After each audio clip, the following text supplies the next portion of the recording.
एक समय की बात है, एक ब्रह्मचारी ऋषि अपनी कुटिया की तरफ साधना करके जा रहे थे। तो जंगल के रास्ते से जब वो निकल रहे थे तो उन्होंने देखा एक शेर करा रहा है और रस्सियों से बंधा हुआ है।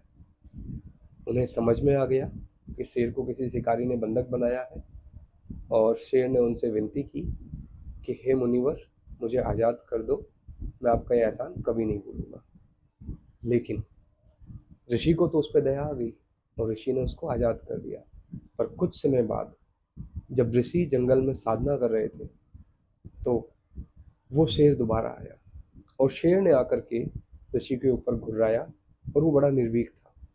तो उसने ये देखा कि जो ऋषि है वो उसका भोजन है। जबकि ऋषि ने ये याद दिलाया कि आपने मेरी मदद करने का मेरे को वचन दिया था। तो शेर ने बोला कि मैं तो शिकारी हूँ महाराज, मैं आपको वचन किस चीज का दूंगा, मेरा धर्म है शिकार करना और आप मेरे समय शिकार हो। तो उन्होंने बोला कि ठीक है, हम किसी के साथ जाके बात करते हैं, अगर वो सहमत होते हैं तो मुझे आप आहार बना सकते हो। तो वहां से गए, एक तोता था। तोते के पास में जब गए तो तोते ने बोला कि इंसानों ने तो हमें बहुत पिंजरे में बंद करके रखा है, तो शेर का ही साथ दे देते हैं। तो उसने बोला कि मैं शेर की बात से सहमत हूँ। तो वहीं से नारद मुनि निकल रहे थे। तो उन्होंने बोला कि हे शेर, अपन एक बार नारद मुनि से ही पूछ लेते हैं। तो नारद मुनि ने सारी समस्या को समझा और इंसान को और शेर को दोनों को बोला कि मैं इसको अच्छे से समझने के लिए चाहता हूँ कि एक बार जैसे थे वैसे ही आओ, तो मैं पूरा प्रॉपर समझ पाऊँ कि कौन सही होगा कौन गलत होगा।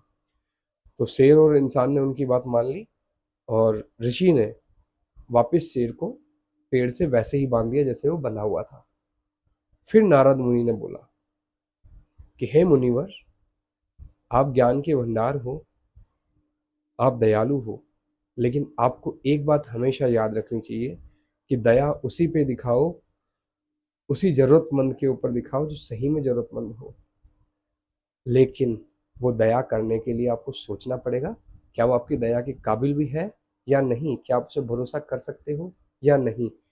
और अगर आपको ये पता है कि वो अपनी नियति नहीं बदल सकता, तो उसके ऊपर दया दिखाने का कोई मतलब नहीं, और वो कोई आपका फर्ज या दया का पात्र नहीं।